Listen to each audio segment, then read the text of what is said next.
Hey friends, before we begin, please take a second to subscribe to the channel. Your support helps these stories reach more people who need to hear them. Snow drifted down over Prague like a quiet confession, soft and relentless, blurring the streetlights and muting the sounds of trams grinding along the tracks. Inside the ballroom of the Vltava Riverside Hotel, everything glittered. Crystal chandeliers, polished marble floors, and laughter too loud to be sincere. Our company's Christmas party was always like this. Velvet dresses, expensive cologne, and secrets wrapped in champagne bubbles.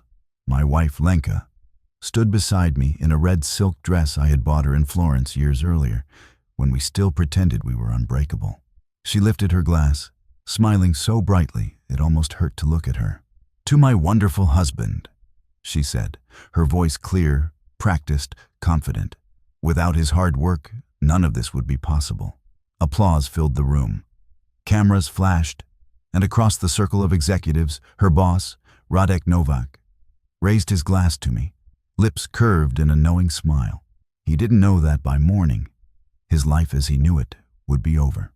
Not because I would touch him, not because I would hurt him, but because the truth, once exposed, destroys far more completely than fists ever could.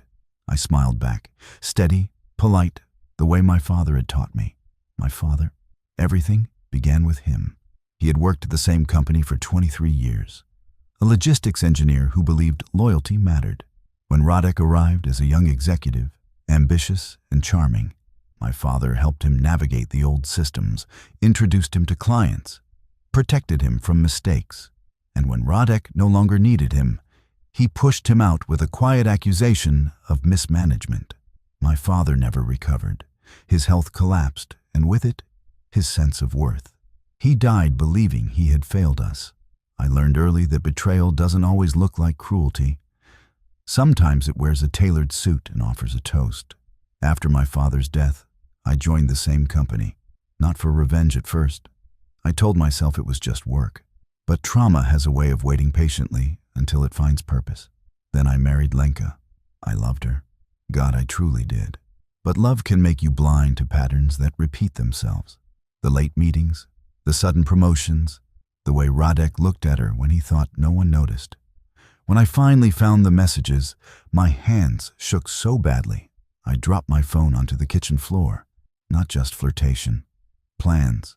Promises. A private weekend in Vienna during a conference. I confronted her once. She cried, said she felt invisible, said Radek made her feel valued, said she didn't know what she wanted anymore. I told her I needed time. What I really needed was proof. So I started listening, watching, collecting. I wasn't just a husband anymore. I was an analyst, trained by years of corporate survival. I knew where to look. Expense reports, email servers, client transfers, shell accounts tied to offshore firms. Radek wasn't just cheating with my wife. He was laundering money through fake consulting contracts, funneling commissions, manipulating financial forecasts to inflate his bonuses. And Lenka wasn't just involved emotionally. She was helping him move numbers. Every betrayal layered onto the last, until my grief hardened into something colder, sharper, and far more patient.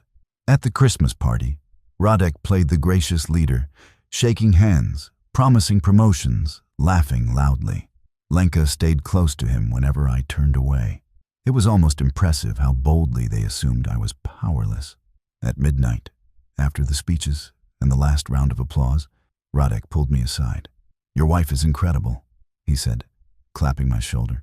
"You're a lucky man." I looked at him, really looked at him. The man who had ruined my father. The man who now slept with my wife. The man who thought he was untouchable. "Yes," I said softly. "Very lucky."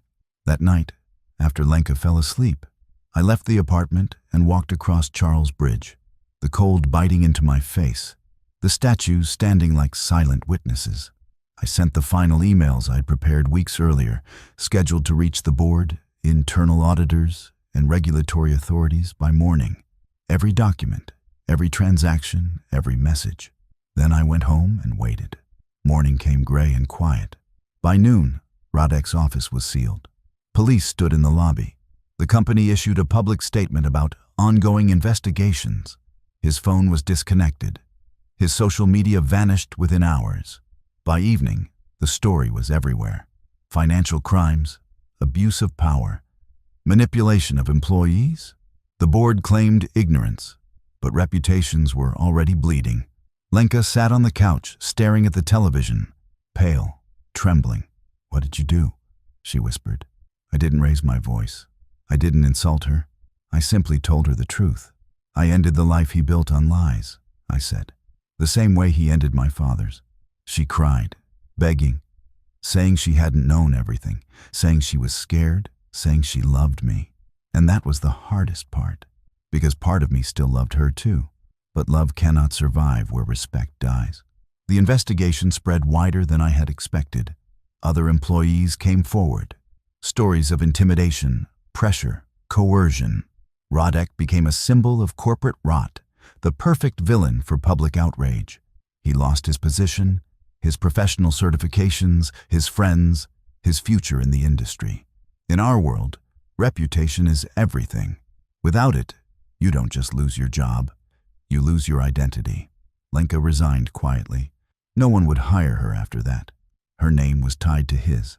We separated within weeks, not with screaming, not with violence, but with the slow, devastating silence that follows when two people realize they no longer recognize each other. I moved into my father's old apartment on the outskirts of the city.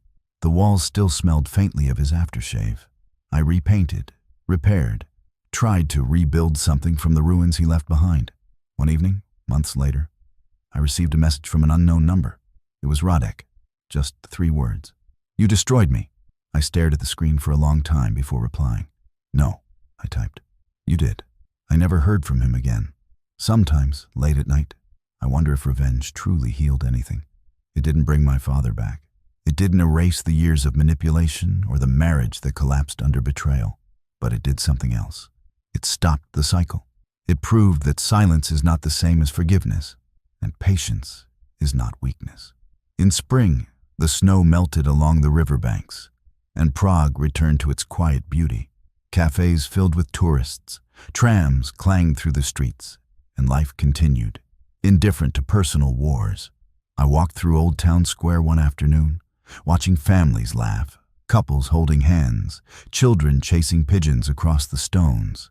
And for the first time in a long while, I didn't feel like I was carrying my father's unfinished fight on my back. Justice had not come from fists or fire. It had come from truth, from evidence, from letting people face the consequences of their own choices. Radek lost the life he had built on exploitation. Lenka lost the illusions she had wrapped around herself.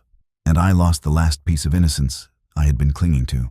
But in that loss, I found something steadier. Freedom, not from pain, but from silence. And that, in the end, was the only victory that truly mattered.